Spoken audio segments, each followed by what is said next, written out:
describing this synchrotron self-Compton. So in particular, the same electrons, the same population of electrons is responsible for both producing photons through synchrotron and upscattering them through inverse Compton. I could make a lot of examples of cases in which you see, for example, the inverse Compton in place at work. And I like this, particularly this one, which is an example that we already mentioned when we discussed astrophysical examples of synchrotron radiation, which is, again, the Crab Nebula.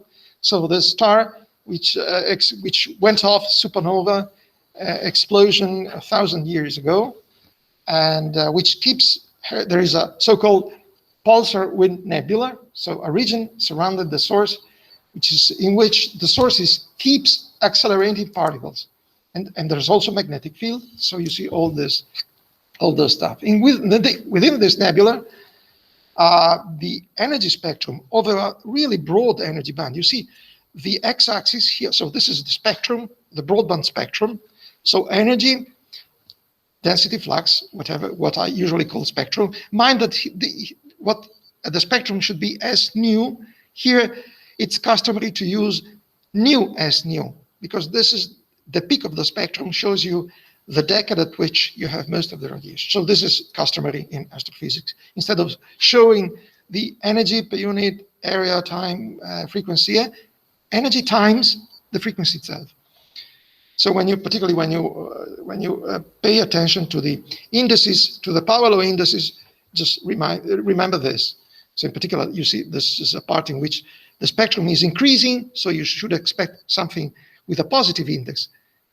But indeed, this index is negative. So why does it look like positive? Because this is S times nu. So in this case, minus 0.25 plus 1 is a positive. So that's why it looks as a positive index. So this is a really broad band. So you see here, energy of the photons is in unit of electron volt. So in particular, here, this is the optical range. 2 electron volt. You can think of the green filter, for example. So you're here, and this is here. This is X-rays, and here gamma rays, essentially MEV. So this is MEV here. So it's nice to see that. So let's see. First of all, let's remind ourselves the possible synchrotron emission that we have. So the magnetic field is around, here is in Tesla, so 10 to minus 4 Gauss. And so the corresponding Larmor frequency, so the cyclotron frequency, what we call cyclotron frequency, is 10 to 3 Hertz. Now, you see here, this is indeed synchrotron emission, but here we are in the gamma rays. So it means in terms of frequency here, it's also useful. You see the top x-axis is also the same information about energy, but the energy of the photon, but instead of using electron volt, is just in Hertz. So here, for example, this is 10 to 20 Hertz, 10 to 21. So if you work out the ratio, 10 to 21, if this is indeed synchrotron radiation, you remember that this is gamma square time this guy here, which is the cyclotron radiation.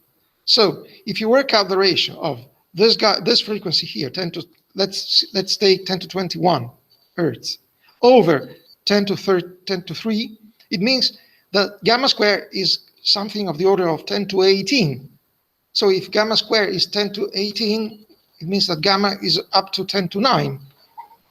So if this is indeed synchrotron radiation, this is with this magnetic field, this can only be produced by electrons whose Lorentz factor is of the order of 10 to 9.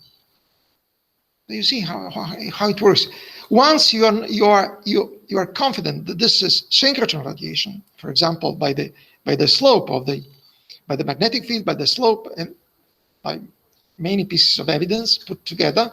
And indeed, I tell you, this is indeed this is interpreted as synchrotron radiation. So to be synchrotron radiation with this magnetic field, this can only be the case if this is due to such a population of extremely energetic electrons. So can you imagine? 10 to 9. And then we will see, then in the next slide, we will see a more up-to-date modeling of the spectrum. We get a little bit lower value of the Lorentz factor of the electrons, but more or less of that kind. Here, the novelty.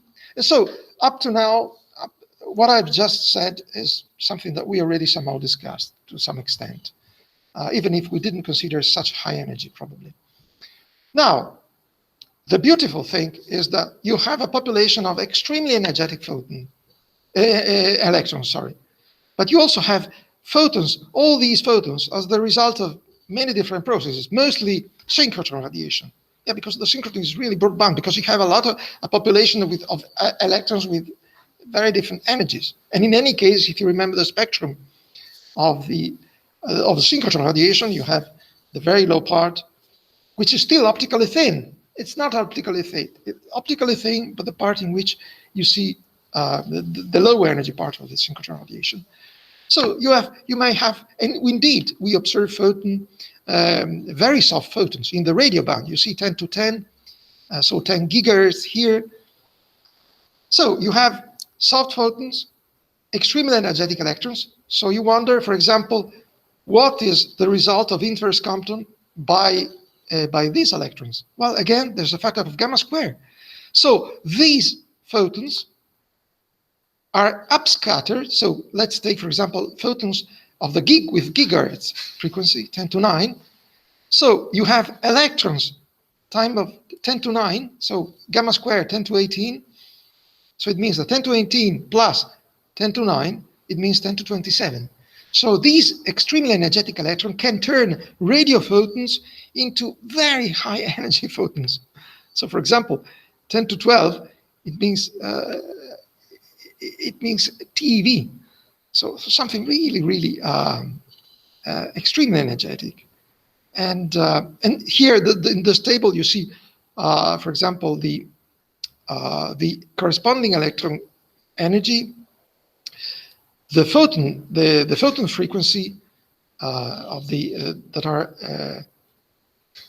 that result from this, and the corresponding, of course, you remember very well, the more energetic the electron, the shorter its lifetime, because it cools very fast. The cooling time scales as 1 over gamma. So the correspondingly, you see the more energetic electrons you have, because you don't have just a population of electrons, you have a population of electrons with many different energies. So I just took the most extreme, if one can say that. So this is a paper which has been published a few months ago by Hess. I'll tell you later what Hess is. And this is really the same spectrum with a more sophisticated modeling.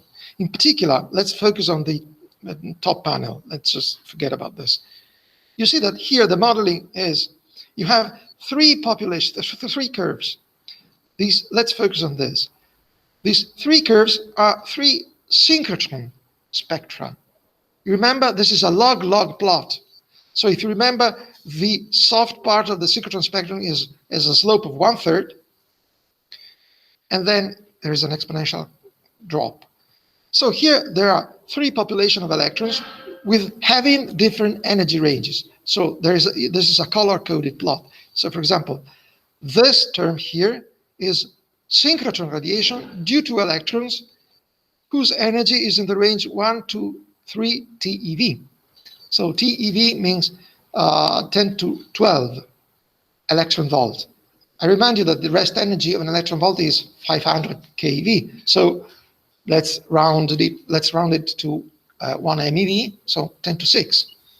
So 10 to 12, 10 to 6 means a Lorentz factor of about 10 to 6. Okay.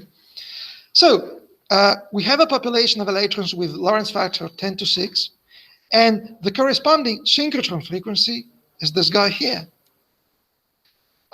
These vertical bands tell you the wavelength. So this is just UV, while this is X-rays, this is gamma rays, and this is very high energy. So 10 to 12, 10 to 13 electron volts. Photon, this is photons energy.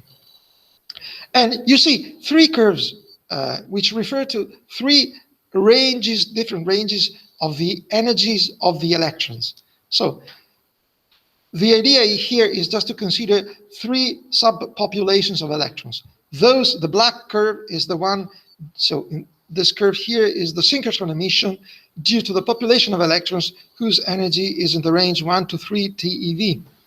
Then there is this brownish purple, I don't know what is, looks like more purple than brown, whatever. So the middle curve is synchrotron radiation due to the population of slightly more energetic electrons, so in the range 3 to 10 TeV. And then the most energetic of all the electrons shown here, so the yellowish gold, orange, no, it's orange actually. I have some troubles with colors today. This is orange. Okay, the orange curve is the synchrotron radiation due to electrons, you see 10 to 30 TeV. So this is synchrotron radiation. You have energetic electrons within the magnetic field. The beauty of this modeling is that you see, in particular, this experiment detected these photons here, and this, so very energetic photons. Then I'll tell you how they detected it. And so in order to model this component, you clearly see the spectrum. This is a clear signature for self-synchrotron, because this further bump at high energy is the result. These are photons that have been scattered by these guys here, by the electrons, which are responsible for the synchrotron emission. So that if you consider, so let's focus on the black curves. This black curve is synchrotron emission due to these electrons, and this black curve here is the result of inverse Compton upscattered photons that have been scattered by the same population of electrons here. So you see the signature of these electrons in two different ways: their direct synchrotron emission and the result of their Compton upscattering of who? Of these photons here. These are radio photons, essentially, that have been upscattered by these electrons up to very, very energetic gamma rays. Of course, here again, this is a new F nu. So the very same kind of plot as before, because, as I said, this plot allows people to immediately see where most of the energy is released, in which decade most of the energy is released. So if you consider, if you want to calculate the number of photons, here the number is much, much smaller than here. And that makes sense. Only a part of the sea of photons, of low energy photons, are then upscattered to those energies. And so you see, essentially, the authors of the paper, they were able to model all the result of these extremely energetic gamma ray photons as the result of this upscattering of low energy photons with these populations of electrons. So you see three different contributions. And of course, you see the higher, the more energetic the subpopulation of electrons you consider, and the correspondingly higher the Lorentz factor, and so the correspondingly higher is the energy, the average energy of the inverse Compton. What about the shape? Well, the shape is something that I'm not gonna go into detail, and I will probably, well, okay, I'll make a comment later on about this. So overall, if you have a look at the overall spectrum, broadband spectrum, you see this is synchrotron, the peak is due to synchrotron, but the same electron just gives you this extremely energetic bump at high energy. This is the clearest signature of inverse Compton scattering by the same electrons. So HESS is a so-called Cherenkov telescope. In order to detect these extremely energetic photons, so here 10 to, as I said, 10 to 12, 10 to, this is electron volt. So this is, I said, 10 to up to 10 to 12 is TeV, so almost PeV electrons, almost. So extremely gamma rays, extremely energetic. In order to detect these photons, you need, when these photons arrive, you will see in the very class of today, the most probable way to interact is to make pairs. And by making pairs, when they scatter when these photons just scatter with some nuclei in the upper part of the atmosphere, they make pairs. By pairs, these pair electron and positron are extremely energetic, and then they also produce in turn other photons, for example, through Bremsstrahlung. So these are very energetic photons that come out as a result will also make other pairs. In the end, you have a cascade, a shower of particles. And these particles are so energetic that they travel in the air at a speed which is higher than the speed of light. So they produce so-called Cherenkov radiation. And these telescopes the goal of these telescopes is just to detect the Cherenkov light of this shower. And then they reconstruct the energy of the gamma ray, of the original gamma ray that gave rise to this, that gave birth to that produced this shower. So this is the way these telescope works. So they're called Cherenkov telescopes because in the end they observe the Cherenkov light of particles which are traveling at a speed which is beyond the speed of light, of course, in the medium, in the air. So there's no violation of relativity, of course. Another typical example in astrophysics of where you see synchrotron self-Compton is just the broadband spectrum. So again, energy as a function of frequency. And here you see all these gray vertical shaded areas just tell you in a very practical way the energy range: radio, microwave, optical, X-ray, gamma ray, TV. So about what these sources? What about these sources? These are called blazars. These are active galactic nuclei, which are from a phenomenological classification, you call them blazar when essentially you have to imagine a supermassive black hole, which is accreting matter through an accretion disk. And when you just see, when the line of sight is just aligned with the jet, there is this matter which is just expelled at ultra-relativistic energies. And when the line of sight is lucky enough that you are within this parallel to the jet of these powerful black holes, the phenomenology that you observe changes completely. In particular, these are called blazars. So blazar is nothing but a supermassive black hole jet seen with a line of sight just parallel to the jet itself. So when you measure through a broadband approach, so by measuring the radiation at different wavelengths, you indeed see something like this in the case of blazars, where here you have the solid line and the dashed line, which is just two different types of so-called low energy, high energy blazar. But the mechanism, let's focus on the solid line. So you see the synchrotron peak, and now you know what it is. So here, most of the radiation is due to photons which have been produced through synchrotron, so by a population of energetic electrons, ultra-relativistic electrons.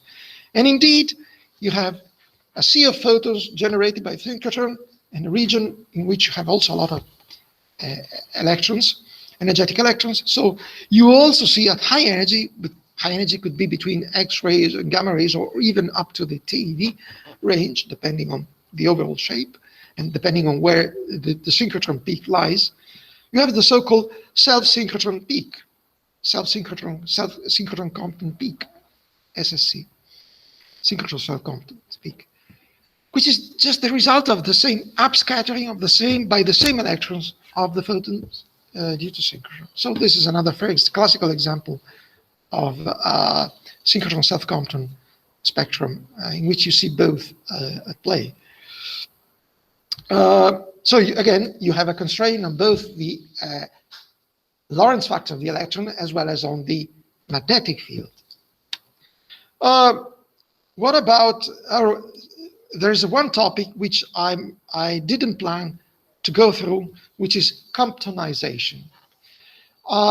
If it is possible that towards the end of the course, I will have some hours which is left over. In that case, I could make up my mind and just also do something, just devote a class on Comptonization, which is really important, but probably it's more important for someone who's already oriented towards something astrophysical. So that's why I just kept it out for the moment. So if I'm if I'm in the end of the course, I'm left with some spare time, I could probably get back to so-called Comptonization. So what is Comptonization?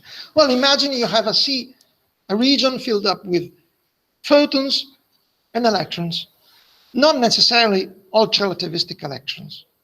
So you have a population of electrons, so you have photons whose average energy is some given value, and a population of a thermal population of electrons with some energy, so average energy depends on temperature.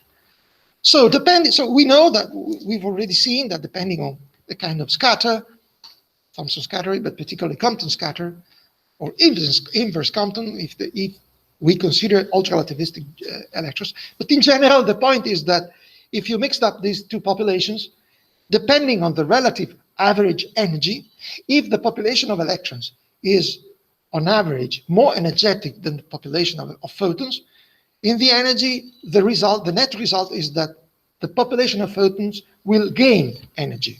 So there will be a transfer of energy from electrons to photons. As a result, if you start with a given spectrum of the radiation, so of the spectrum of the photons, so how many photons you have per frequency, the result of this energy transfer affects the spectrum of the photons. So the spectrum of the photon is changed, is modified by the interaction with the population of electrons.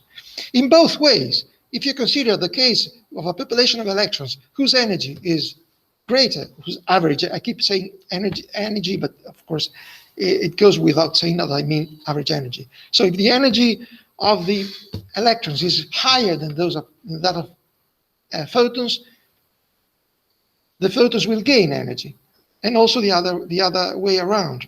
If instead you take a population of cool electrons, they will just remove some energy from the population of photons. So either way, the result is that the spectrum of the radiation is modified by this interaction.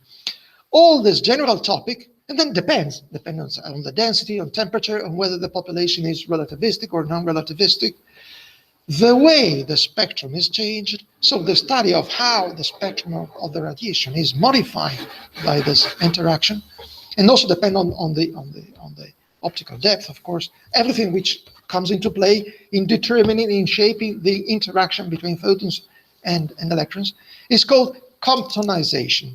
So under the word Comptonization, you can imagine all this kind of possible studies. So in a word, it's just the study of how the spectrum of the photons is modified by the interaction with the population of electrons, which, as I said, can be both ways.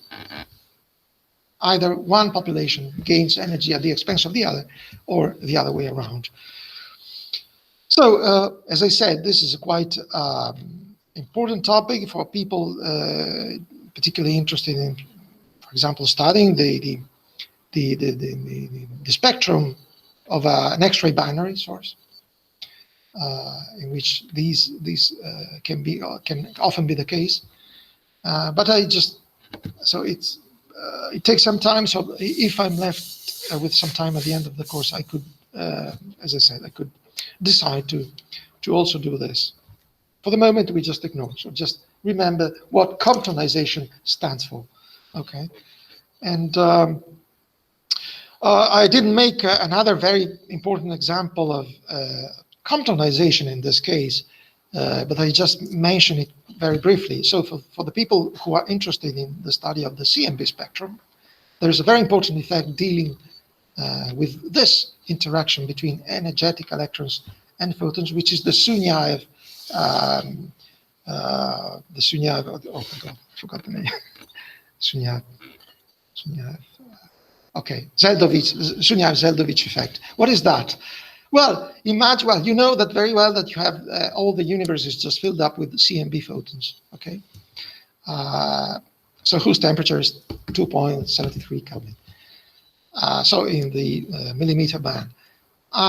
If you have a look, if you focus on the radiation, this CMB photons, in proximity, so when the line of sight crosses some clusters of galaxies, well, what happens is that you are looking at a region which is filled up with hot electrons.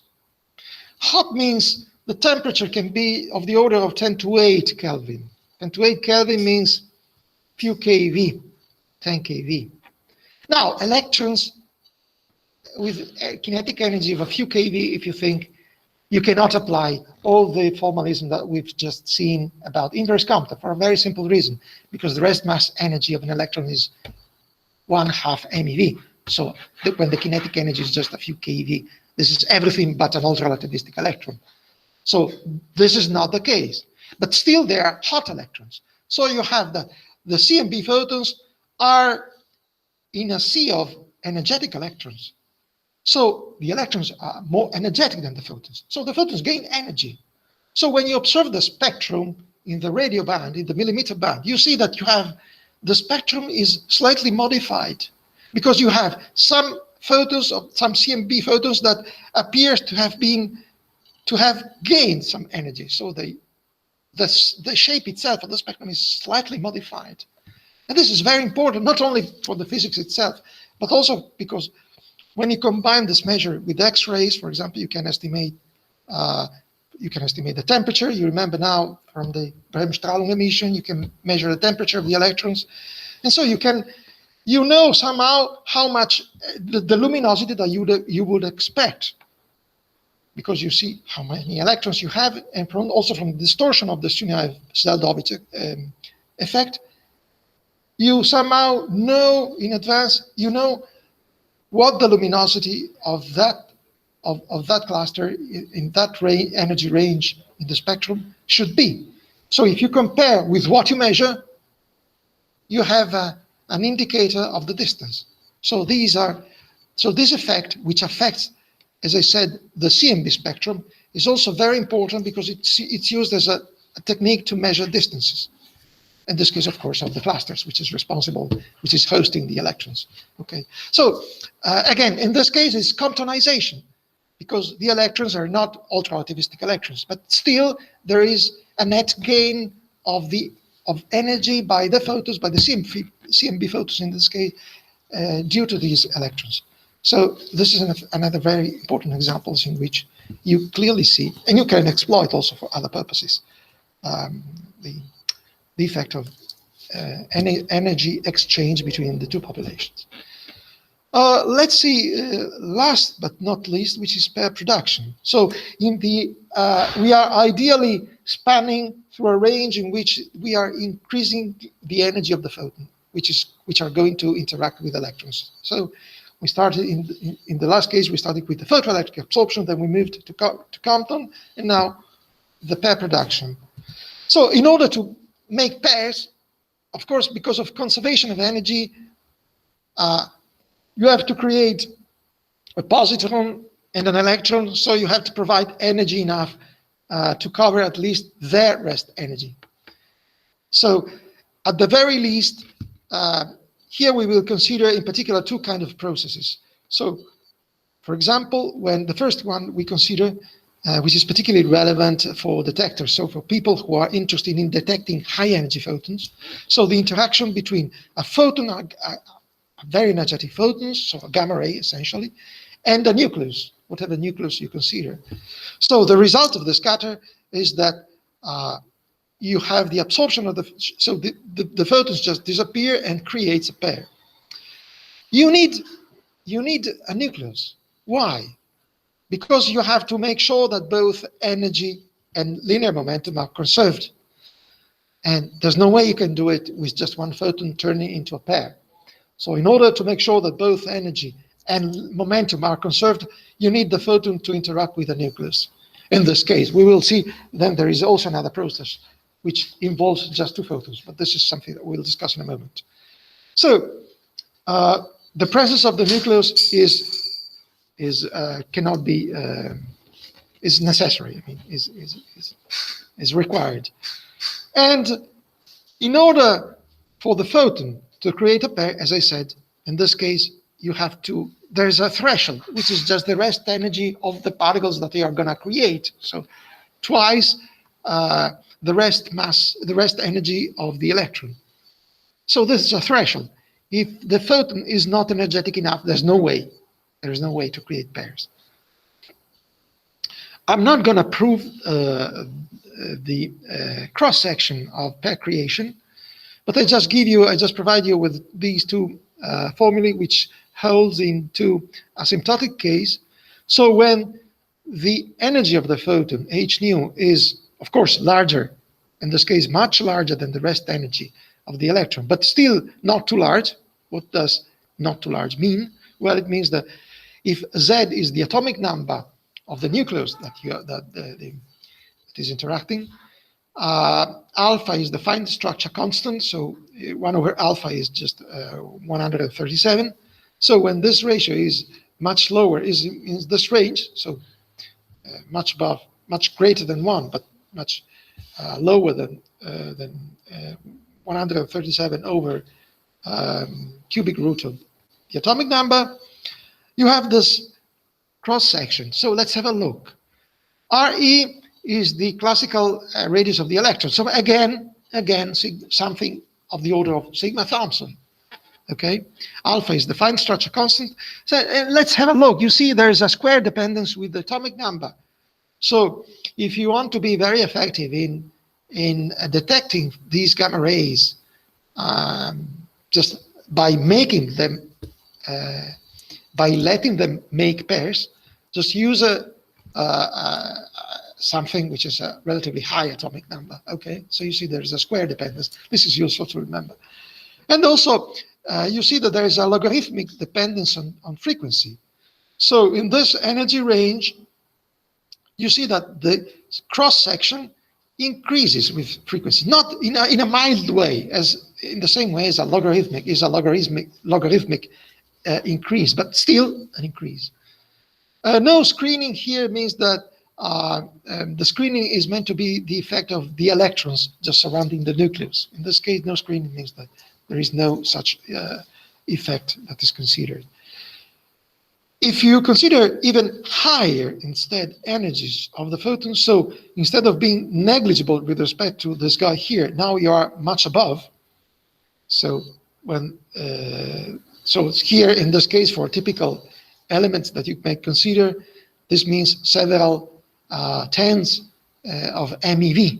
So very, very energetic photons, gamma rays. You have this formula here in which essentially you see the same dependencies except for the frequency. So in this case, it approaches asymptotically a constant value. Okay, it doesn't increase anymore. So there is no more dependence on frequency, but the rest is more or less the same. In this case, complete screening means that this is obtained just considering all the effect of screening due to the electrons surrounding the nucleus. If you want to see how these formulae are derived, you have to make Feynman diagrams and quantum electrodynamics, which of course is well beyond this course. So I'm sure that in the course by Professor Moretti, these things probably are done. So I guess that this kind of plot, which summarizes all the three main effects that we've seen play together as a function of frequency, I'm sure that you've already met this, isn't it? Yes. So this is very useful also for your career as a physicist, whatever you are going to do, because this immediately tells you, if someone asks you, oh, okay, this is the energy of the photon, this is the kind of element my detector is made of. So what's the dominant process in this range, if there is any? And immediately see that, you see, when indeed relatively low, this is by the way, this graph refers to lead, piombo in Italian. So for example, very low energy means X-rays, for example. So this is MeV. So here, you see that the dominant by far effect is the photoelectric effect. So you would expect that most of the photons will be just absorbed through photoelectric absorption.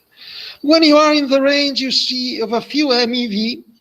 Few MeV is the trickiest one, because you have that the one which is contributing most is Compton scattering. So the Compton scattering is more likely than the others, but not so. It can be. I mean, also the photoelectric effect, depending on the range of energy, can be it's not meant that it could be not so negligible, as well as the pair creation.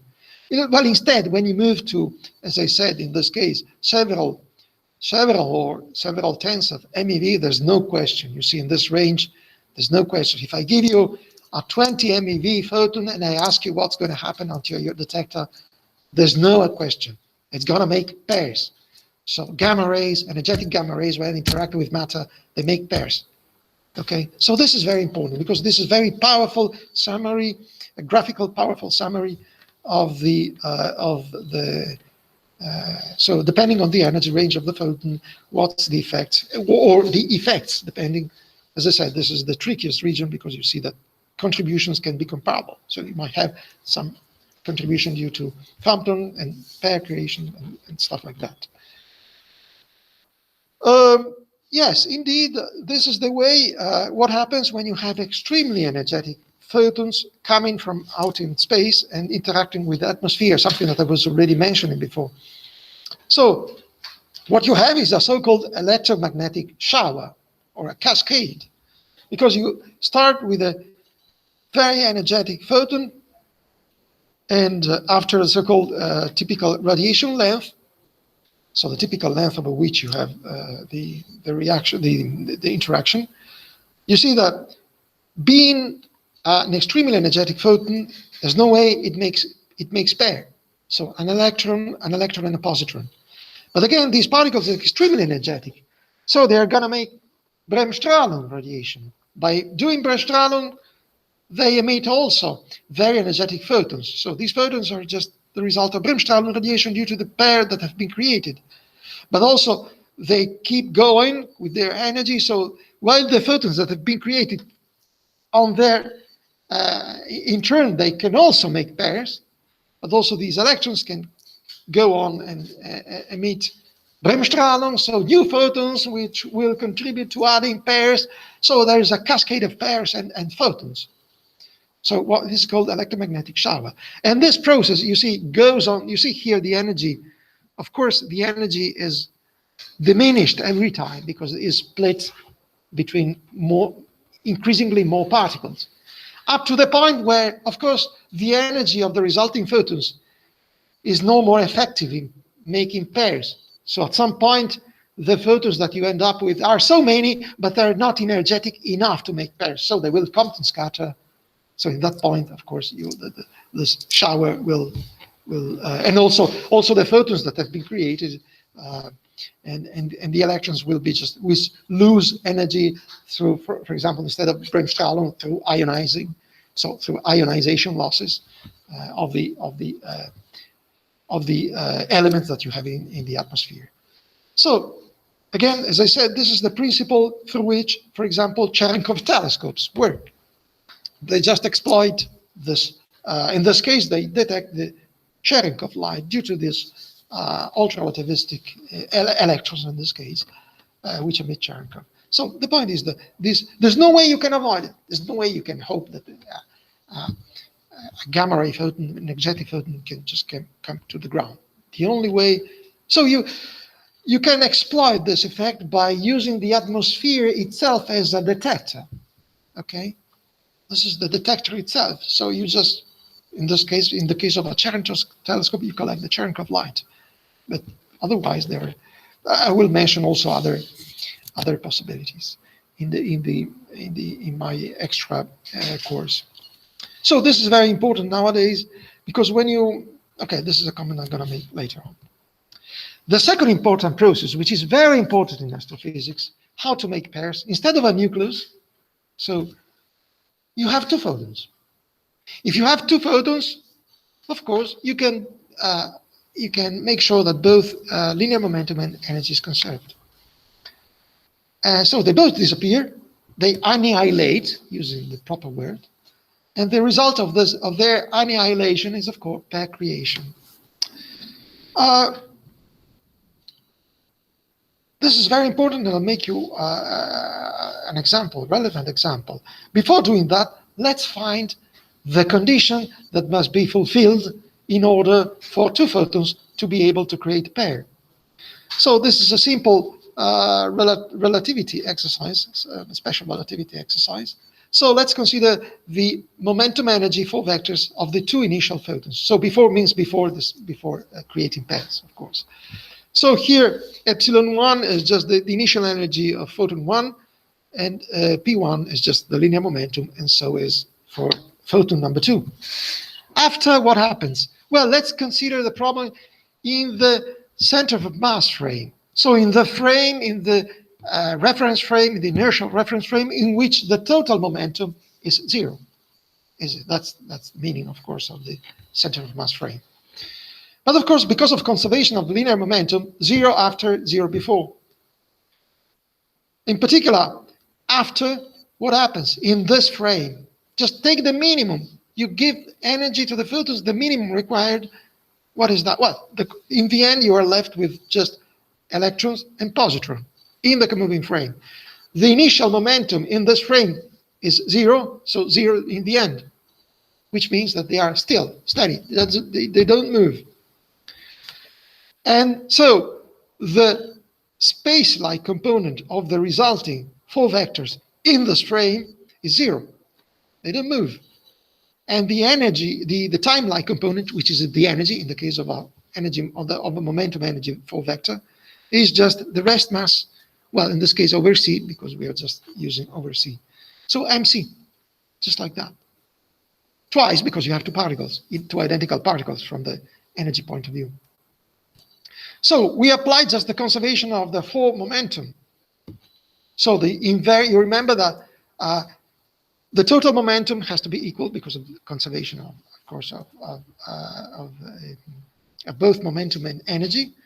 So we exploit the conservation of the invariant quantity, which is the kind of modulo square in the sense of the Minkowski matrix, okay?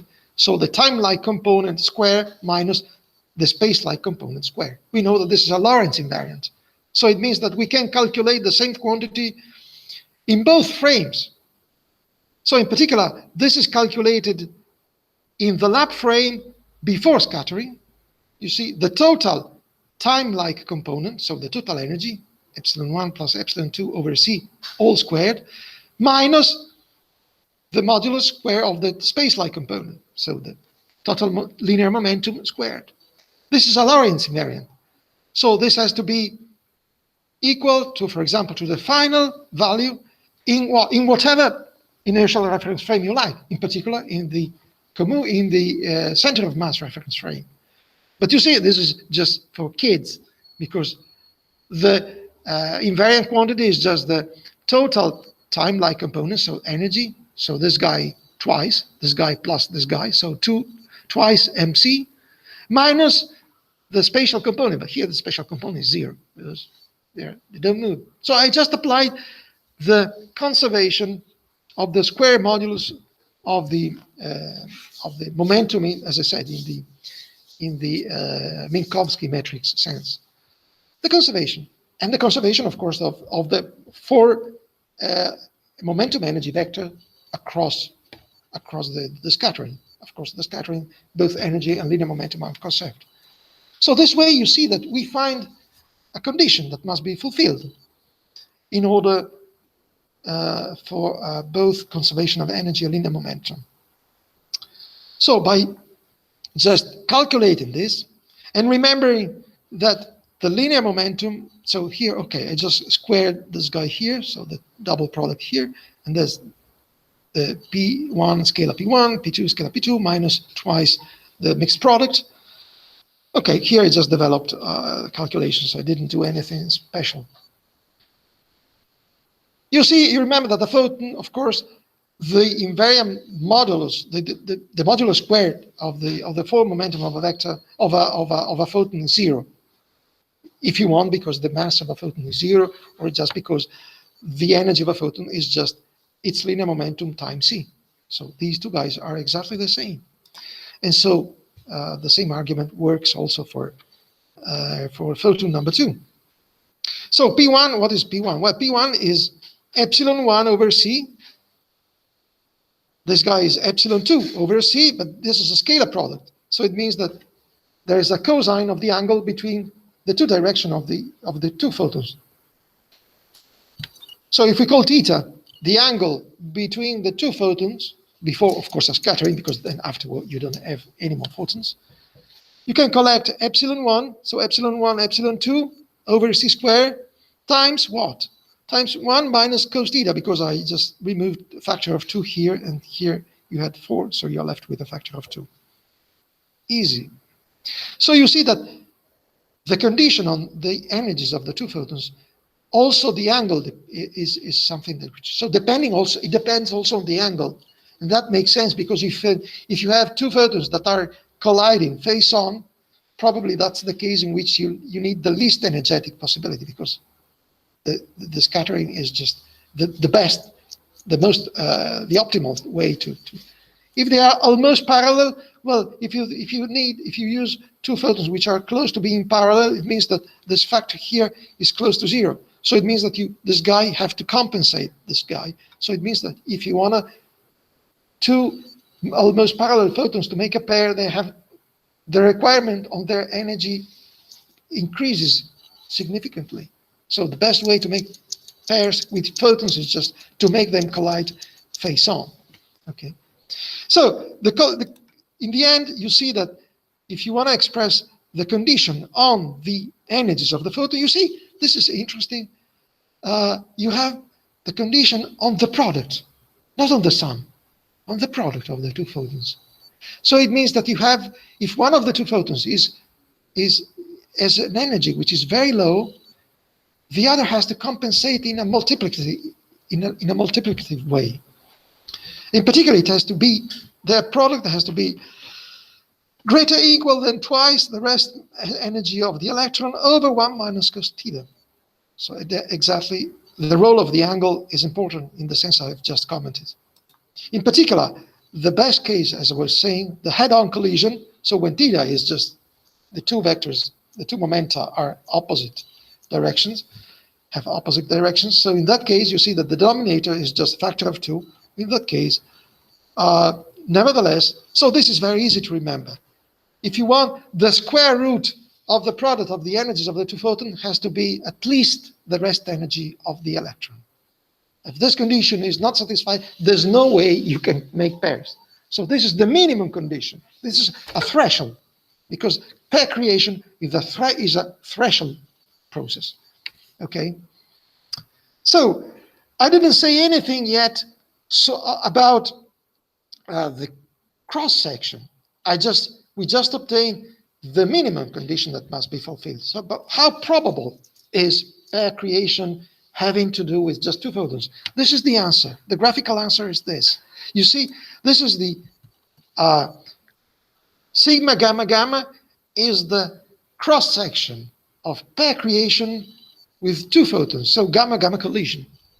So the probability measured in unit of Thomson cross section of making pairs of two photons as a function of what? As a function of the product of their two energies. So epsilon 1 times epsilon 2 here in unit of rest energy squared.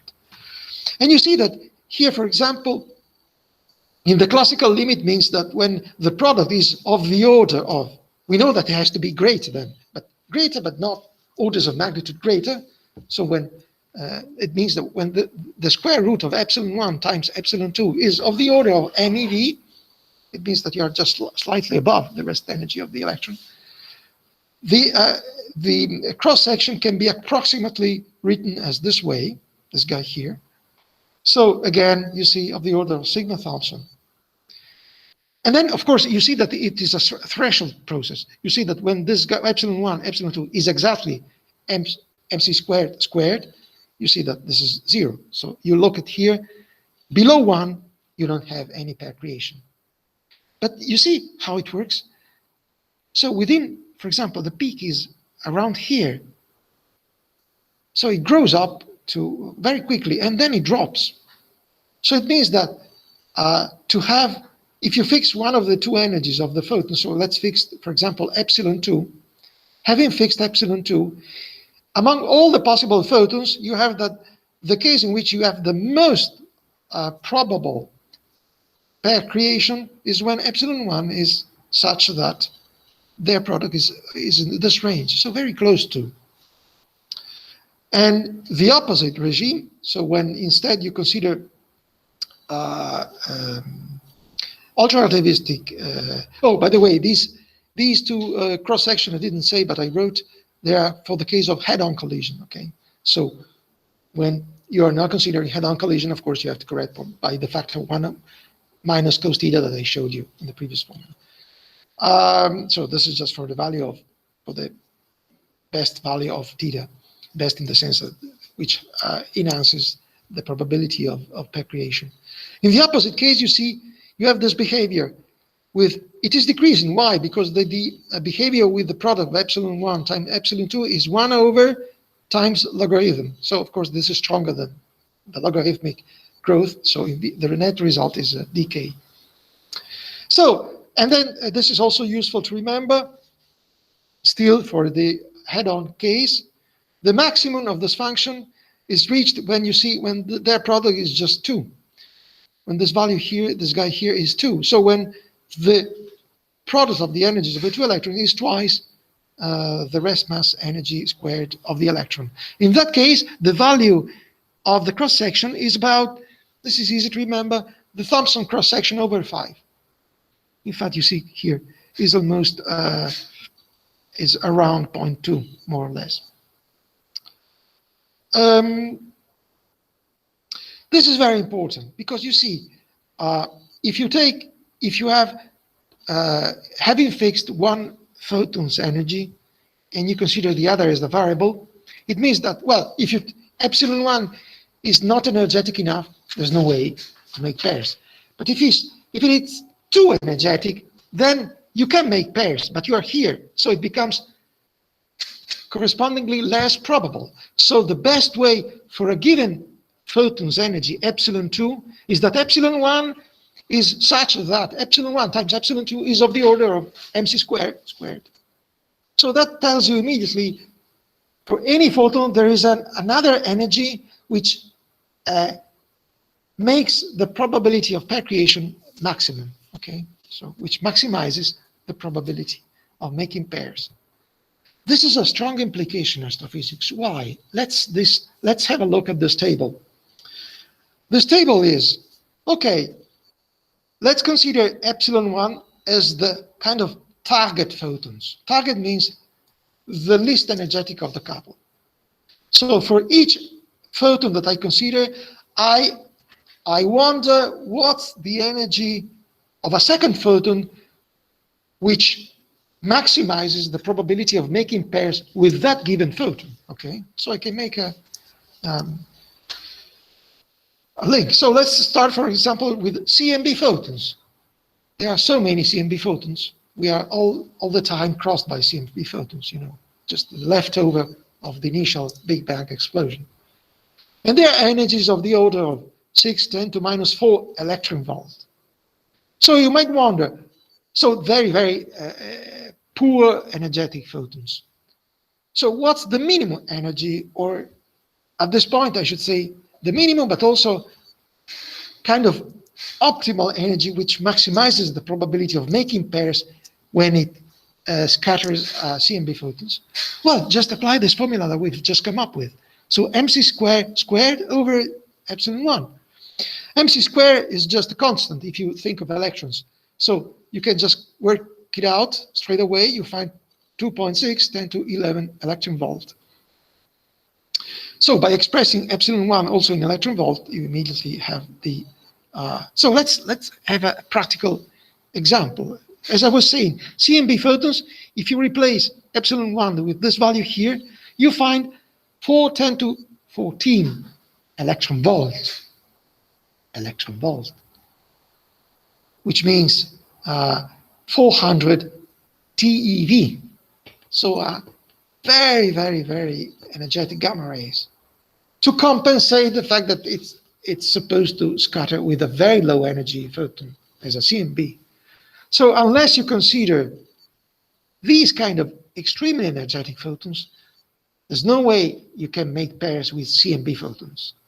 But indeed, you see, if you are thinking of a source which for some, an astrophysical source, which for some reason is capable of making these photons, so extremely energetic gamma rays, and the source is far away in the universe, it means that you are not going to see them if the optical depth is large enough. And if you are considering a source which is far away in the universe, of course, the optical depth of this process, which process?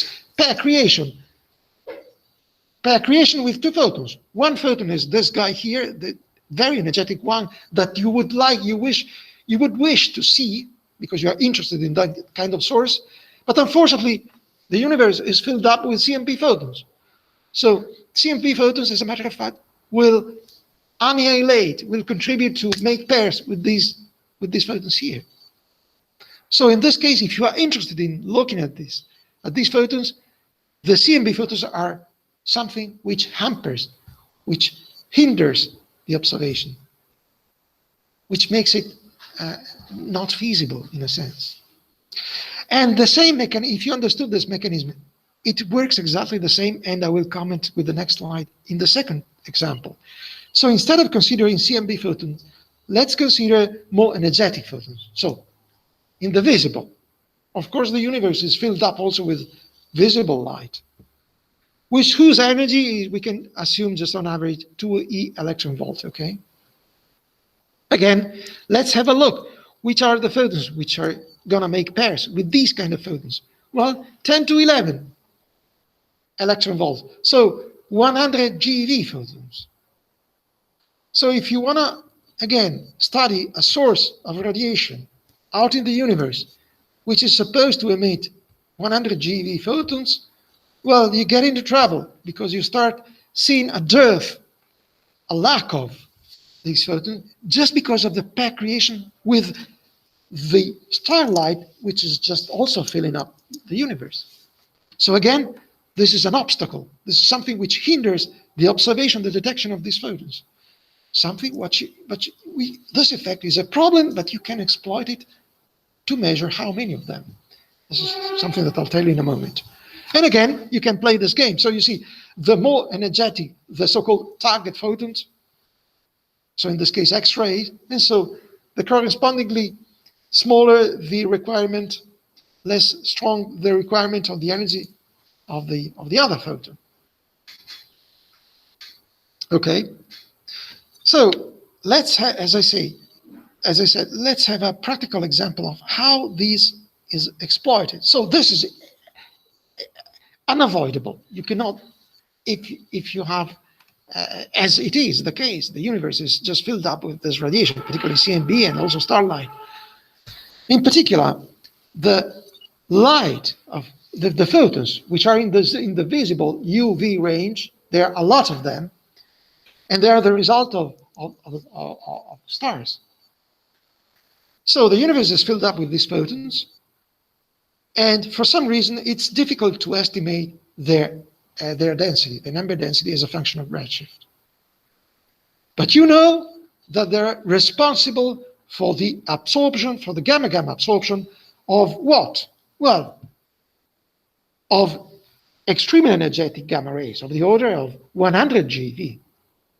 So I can reverse the argument, and I can say, okay, I want to study how many starlight photons, so visible photons, are out in the universe, their density, as a function of frequency, of course.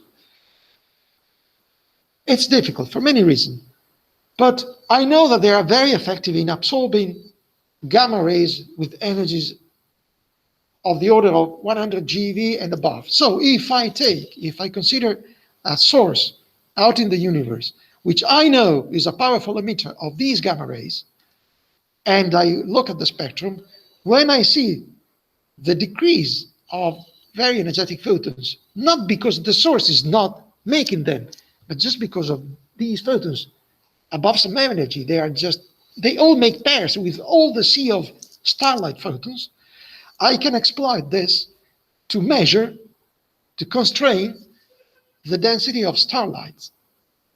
The starlight is so-called extragalactic background light. Background because it's everywhere. So I don't know this, but I know the effect that the extra background light has on GeV photons.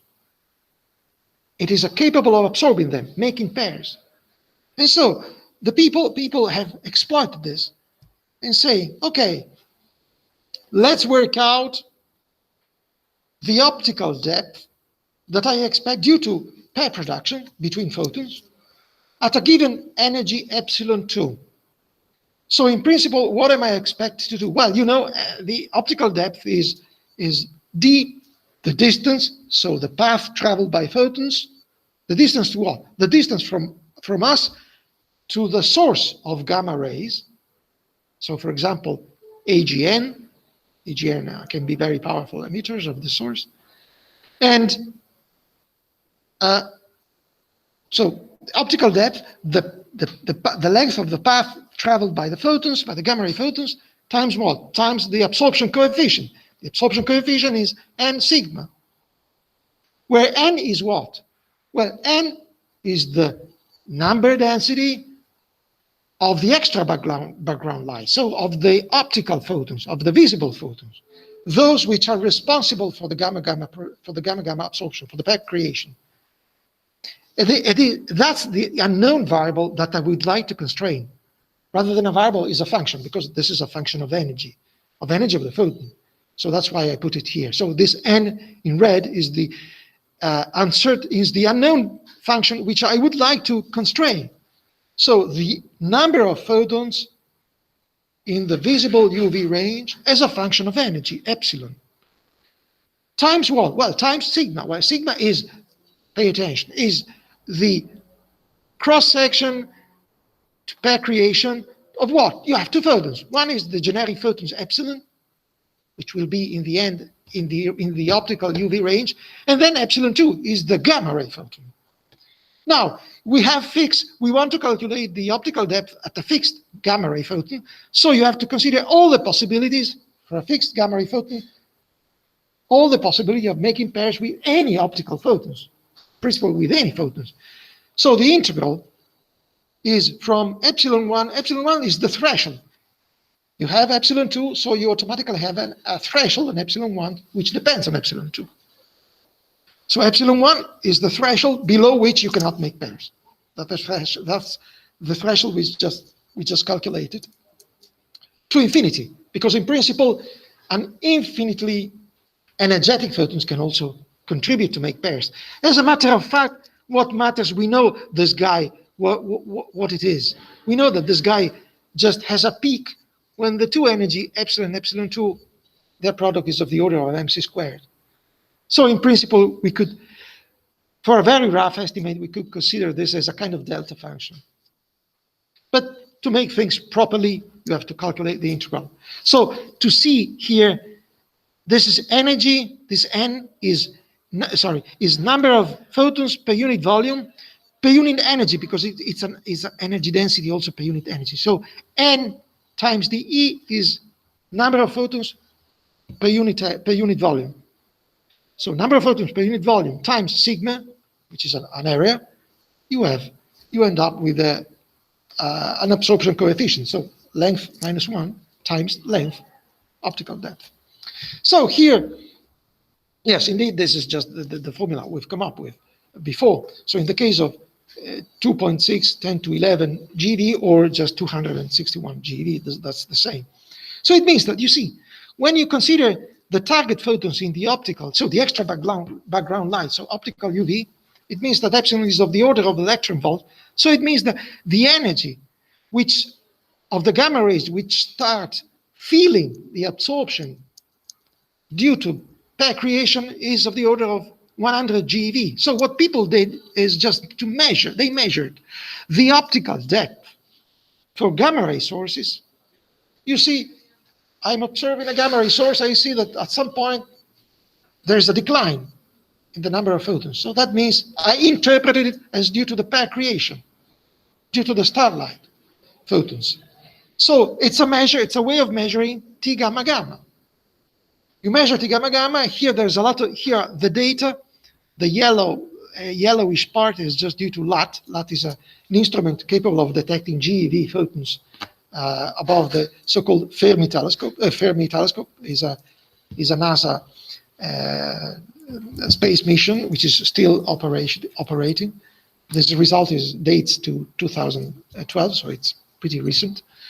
And so this satellite, which is, by the way, is dedicated after Enrico Fermi, is capable of measuring these photons. So after some years, they could say, okay, we measure the optical depth of these GeV photons, 100 GeV photons, you see? And you see that the optical depth indeed increases dramatically above 1 for photons whose energy is above 100 GeV. So this increase of the optical depth, which is, you see, all these lines are different models, theoretical models, based on different assumption of this guy here. So this is a comparison between data, the shaded yellow area, and models. So it's a way of constraining the extra background light. So the extra, if you are interested in observing the gamma rays, the extra background light is a problem, is absorbing the photons that you would like to see. But you can exploit, you can reverse the argument and use, okay, let's exploit the gamma ray absorption to constrain the extra background light, which is also an open issue, which is also a very important problem in astrophysics. So you can immediately also see that because of this extra background light, if you are interested in studying extremely energetic photons, so very high energetic photons, gamma rays, from sources which are out in the universe, you cannot detect them. They're gonna make pairs. So you have to use another messenger. And indeed, neutrinos, high energy neutrinos, come into play. But this is something that I will discuss in my, I keep advertising my course, but they just connect very, very smoothly. So, and you will see that it's funny, because if you want to study very extremely energetic photons, you have to stop caring about photons. You have to move to a different messenger, which is not that sensitive to pair creation. Neutrinos, you know very well, they behave differently. They do not interact.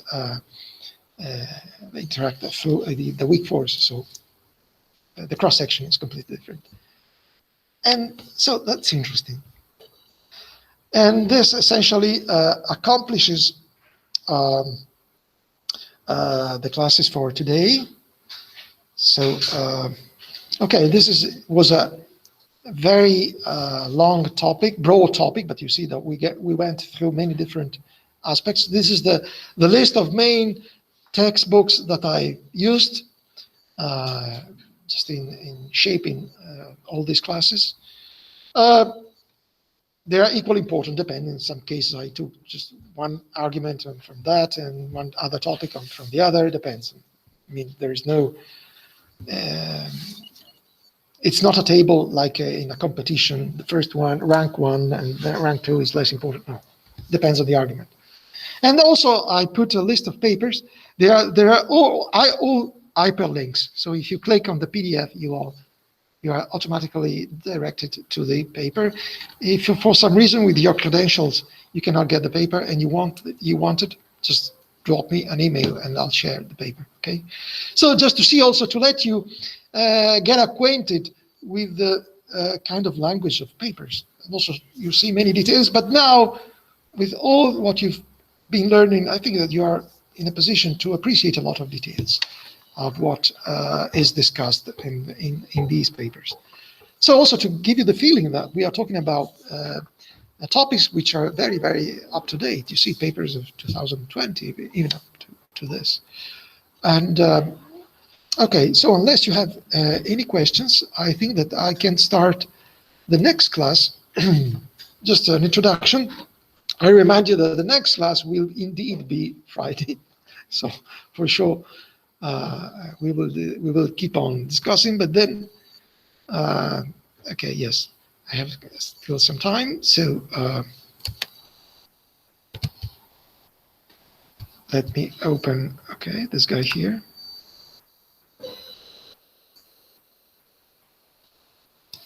So now we change completely topic, completely. But this is also another series of classes, which is, in my opinion, is very important and also very, very interesting, I guess. What is this? Well, this is about the dynamics of fluids or better, we have astrophysical fluids. Why? What's the difference between the general? Well, first of all, we will focus on ideal fluids. So what are they? We neglect some important effects that in reality take place. But in astrophysics, there are, in many cases, they can be really neglected in many contexts. So what I'm talking about is two effects which contribute to make a fluid far from ideal, which is the presence of viscosity. So by ideal fluid, we will focus on ideal fluid, so it means that we will neglect the effect of viscosity, fluid viscosity. Something which, of course, comes into play when you have a fluid, parts of the fluid which are moving with respect to the relative movement, and you are, in the case of viscosity, you are in the presence of shear strain. Shear, in English, in Italian is taglio. So shear strain, sforzi di taglio. So this is going to be neglected just because we are neglecting the viscosity. And also the second way of propagating heat is just heat conductivity. This is also something that we will be neglecting. And so by neglecting viscosity and heat conductivity, we will focus on ideal fluids. If not, so if for some reason you are not interested in astrophysics, but in real fluids, in context in which both either viscosity or heat conduction or both cannot be neglected, you have to go through the so-called Navier-Stokes equation, which we are not going to see yet. Okay, so we will study fluid dynamics for ideal fluids in particular, and then we will focus on some astrophysical example. But by neglecting, as I said, effects like viscosity and heat conduction, we will not deal with the corresponding equation, which is the Navier-Stokes equation. In some cases, as I wrote here, when the effect of gravity in compressing the fluid can be neglected, you can also neglect the possible changes in the density, and so treat the fluid as incompressible fluid. This is not something that we're gonna exploit in a particular way. I'll make some comments because at some point I will be discussing also probably the most interesting part of this, which are shock waves. We will study the dynamics and the thermodynamics of shock waves, and we will see in which sense they are something that changes them in that case. So we will exploit as a so-called the macroscopic nature. So we will treat the dynamic and thermodynamic quantities, so velocity, temperature, pressure, density, as continuous variables. But we have to keep in mind that, of course, this means that the change of these functions over very small length scales, so comparable to the mean free path of particles, is neglected. So if you consider the changes of these macroscopic functions over such a small length scales, you can just consider it constant. So as a matter of fact, of course, we are dealing with discrete processes on an elementary level. But if you consider these functions, as a matter of fact, we will be considering these functions varying over length scales, which are much, much larger than the mean free path, which describes the scattering between particles. The only exception will be about the shock waves. We will see that when we will be dealing with shock waves, you can have a change over pressure, density, over a length scale, which is really small, comparable with the mean free path of particles. And in that case, we will treat it as a discontinuity. Of course, in nature, discontinuity don't really exist. It means that just a matter of length scale. So in that case, that's the only case, the only exception in this case, but we will see where it comes from, in which these quantities, macroscopic quantities that we use to describe the state of the fluid, will change, we'll treat it as a discontinuous change. Yes, of course, this is something that you already know, also from your previous studies. So the fact that fluid cannot react as a solid to shear strains. And again, this is something that you already know from your previous studies, but it's worth remembering, it's worth refreshing. There are two possible descriptions. The so-called Lagrangian description, in which essentially you define, you see, if you pay attention to the diver, you see that there is a grid of coordinates which is attached to the man. And so as soon as the man just dives into the ocean, you see that the grid of coordinates is just attached to him, is following him. So what this means? It means that in this description, you imagine your system, in this case, a person, is ideally split into different parts, different mass elements. So you describe the dynamics of all these individual mass elements, as if it were an ensemble of discrete point masses. Okay, you just change that. So the description, the Lagrangian description, is just the description of the dynamics of all these ideally mass elements that together make your system of particles. In this case, a man, a diver, or someone who's diving. The alternative description is the so-called Eulerian description, in which you don't care about the way, you don't chase, essentially. The grid, the coordinates, the coordinate grid that you use for reference doesn't depend on what happens. It's just fixed in space. And so for every cell of this grid, you just provide the value of the macroscopic quantities that I was mentioning before. So for example, for every grid, you provide a function of velocity. Velocity of what? Of the mass element that at a given time is within that cell. So if you let just the time pass, it means that the same function in the same cell, which describes the velocity, for example, which will refer to a different mass element at a different time. So you see a completely different approach with respect to the Lagrangian description. So in general, all these functions will be, so pressure in the Eulerian description, pressure, radiation, pressure, density, temperature, velocity of the fluid will be function of both space and time in general. We will adopt a Eulerian description, even if in practical problems, some cases it's more convenient when you use big simulations. So clusters, computer clusters, something which are very powerful capability of carrying out calculations. It's more convenient sometimes just to adopt a Lagrangian approach. So you imagine you split your fluid into many different small, and the smallness of the individual cells, of course, reflects the accuracy of your simulation. And just follow, you describe the dynamics as individual particles. From a theoretical point of view, we will go through the Eulerian description. So let's start with the easiest one. We will see a number of equations which altogether contribute to describing the dynamics of fluids.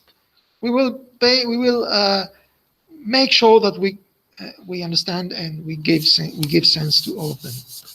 Okay, so let's start with the most obvious one. So the conservation of mass. So this is the so-called continuity equation that we already encountered in this course also when we dealt with electromagnetism. So ρ is just mass density, so mass per unit volume, and v is the velocity of the fluid at some given point. So this is just the conservation of mass. This equation ensures that mass can neither be created nor destroyed, which we know holds as long as we are in the Newtonian physics. We know very well that it doesn't hold anymore in the relativistic physics. So this is something that we have to keep in mind.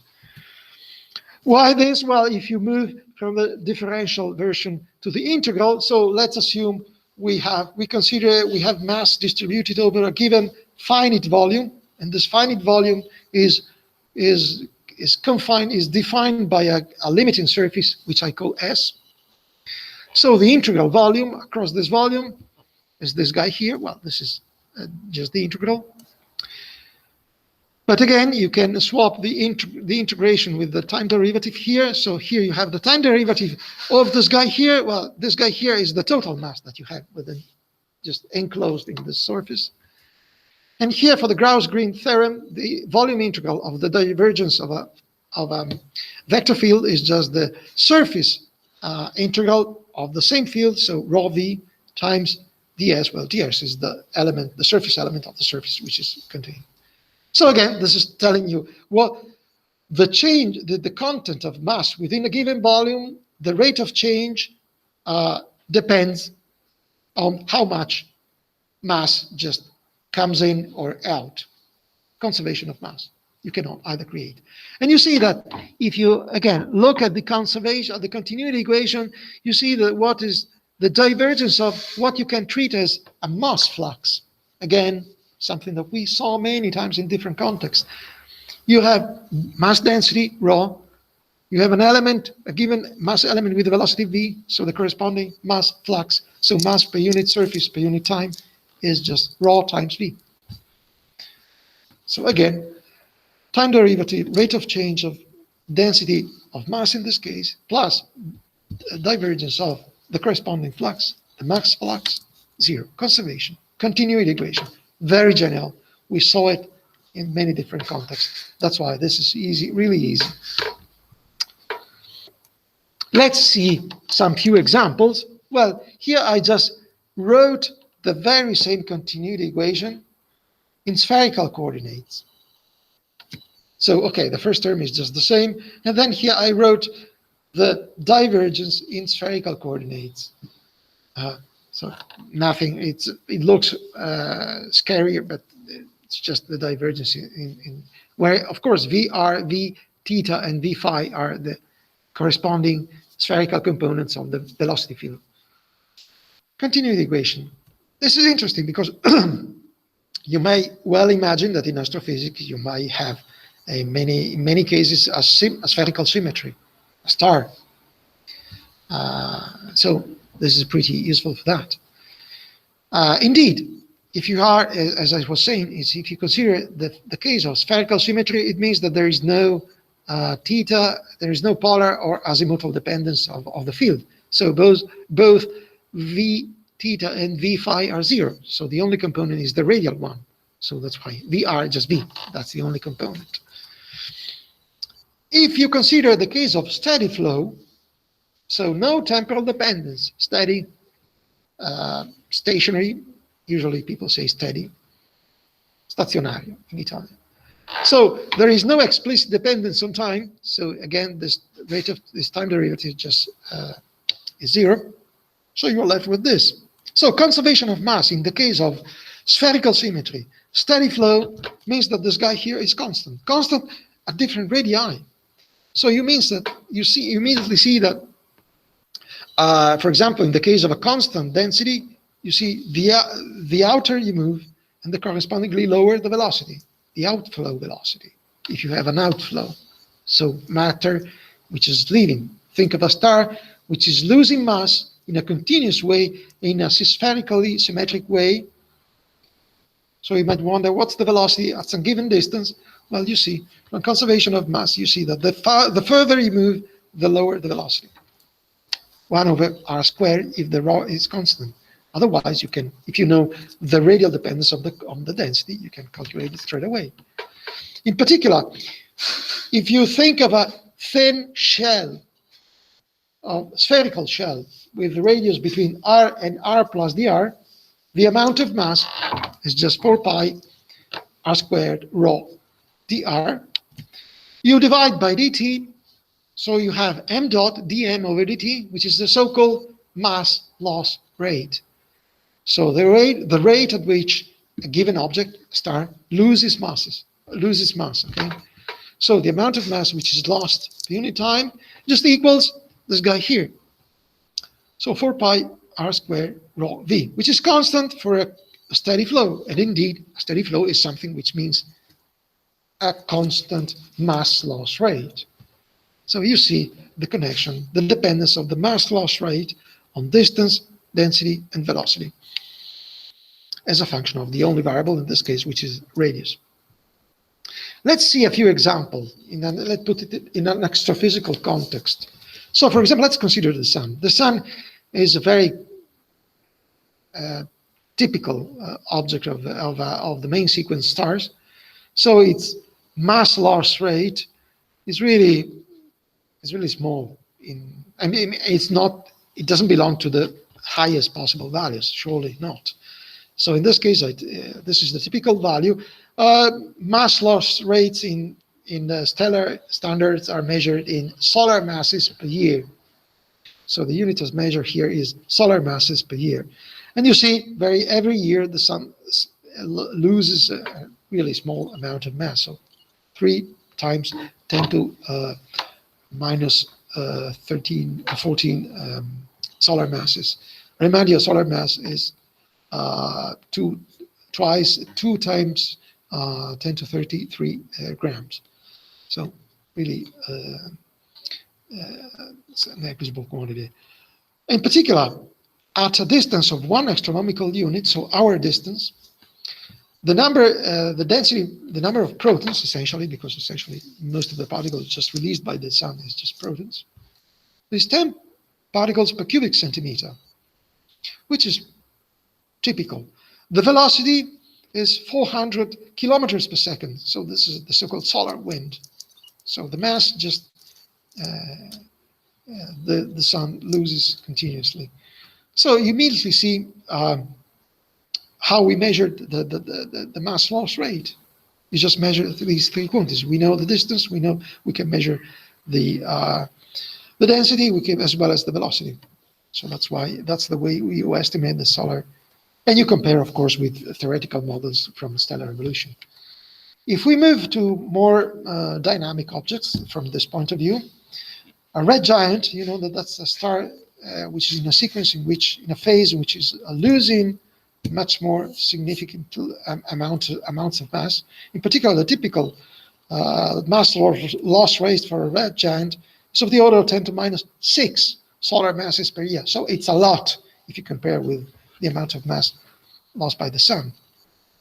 And again, these are typical values. So these objects are much larger than the sun itself. And so it makes sense to measure, for example, these values at a distance of kind of several astronomical units. Astronomical units is 1.5, 10 to 13. So these are 6, 7 astronomical units. You see, it's much more dense, much more dense. The density and the velocity is instead much lower than in the case of the sun. But at this distance, of course, you have also to take into account that. Moving to the extreme cases, not the very extreme, but if you consider massive stars, at some point in their life they experience really significant mass loss rates, up to 10 to minus 5 solar masses per year. So in astronomical standards, this is a lot. Okay, 10 to minus 5 solar masses per year, it's a lot of. So the star is losing mass at a significant rate. And this is typical by massive stars, I mean above 10 solar masses. Of course, having talking about fluids, there's also the so-called equation of state. So let's consider, again, ideal gas. So that, in general, an equation of state is something that rules. It's a relation which connects pressure, density, or pressure, volume, equivalently, and temperature, and it has always to be satisfied, and which describes the property of the gas. And let's focus on the ideal gas, which is a very good approximation in astrophysics for many different reasons. Many contexts, many contexts you just have almost hydrogen, but not just because of that, because the conditions of pressure and density makes the gas very close to an ideal gas. So you know very well the equation of state for an ideal gas, where Nm here is the number of moles, okay, and R is the universal constant of gases, 8.31, blah, blah, blah. So the pressure can also be expressed of a thermal gas with temperature T as N. Here N is the number density, so number of particles per unit volume, okay, when K is of course the Boltzmann constant. But again, so if you multiply and divide by the mass of the individual particle, well, number density times the mass, you have the mass density. So the total amount of mass per unit volume over m. M is the mass of the individual particle. And again, you can also express the total mass, the total number density as the total number of particles. So the number of moles in m times the number of molecules in one number of atoms, in this case, times in one mole, so the Avogadro's number, over the total volume, or just with capital N, the total number of particles over the volume. So this is the particle number density.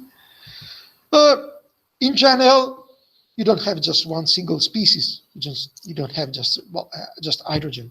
So considering the possibility of having different species, so a mixture of different particles, each of which has its own mass mi and its own number density ni. So it's convenient to define the so-called mean molecular weight, which is denoted with mu. You see, it's the weighted sum of the individual different particle masses weighted by the relative number densities over the total density, the total number density, over the mass of the hydrogen mass, which is the mass of a proton, essentially. So 1.67 times 10 to minus 24, which is 1 over the Avogadro's number, in gram. Why this is convenient? Well, because when you have a mixture of gases, different gases, if you think the pressure, the resulting pressure is the sum of the individual pressures due to the individual gases. Why? Because if you think of the microscopic meaning of pressure, pressure is force per unit surface. Force is, think of the impulse theorem, is linear momentum exchange over time. So if you put together the same volume, many different particle species, each of which contribute to a momentum exchange, so it means that the resulting pressure is nothing but the sum of the pressures of the individual pressures, just like that. So the total, in the case of a mixture of different particles, the total pressure will be just the sum of the individual contributions to pressure. So looking at here, it means that the corresponding number density times kT. It's a thermal equilibrium, so they all share the same temperature. What is different in pressure, contributed by its different gas, but they are in thermal equilibrium, so the temperature is common. But again, you see, here you have kT doesn't depend on I, so you have sum of all the total number density. But this guy here can also be expressed as this guy here over mu mh. Very simple. But you see that the sum in the numerator, total the relative number density times the corresponding mass of the individual particle, mi is the total mass, is the mass of the ith guys. So summed up together is the total mass. Total mass density, because n is mass per unit volume, so number per unit volume. So the corresponding mass is the mass per unit volume. The total mass per unit volume is what we call density. So this is raw. So that's, now you see that why it is conveniently defined the mean molecular weight, because instead of just carrying on with calculation on with the sum, you just have just one single quantity which encodes, which encompasses all these contributions. And you immediately see also that mu has a different value depending on the mixture. So let's see a few examples. So this is useful to remember. In the case of one single, you just have hydrogen. Let's consider just hydrogen. But hydrogen in the neutral case, well, you just have protons. So one single piece. So essentially no mixture, just one single case. So the sum is just nm over n. So mu is 1 in the case of neutral hydrogen. Mu is a number if you look at the way it is defined. But if you have hydrogen, which is fully ionized, look, the total mass is the same, because you can neglect the mass of electrons with respect to the mass of protons. But the number of particles is twice as large, because electrons do count when it is a matter of calculating pressure. Of course they do, particularly when there is thermal equilibrium. So it means that you have two species, so that the numerator here is the same, because the total mass is the same. But here the number of just doubles. So by doubling with respect to the previous case, it means that mu just is half.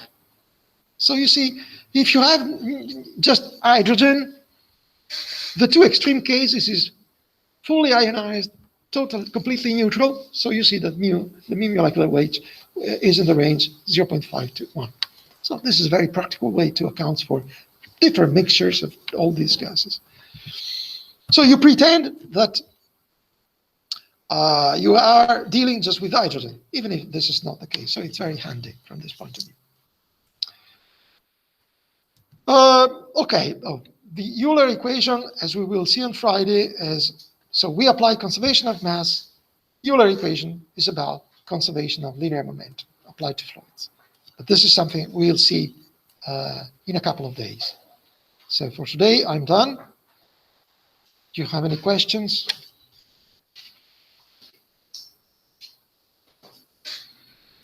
Okay, so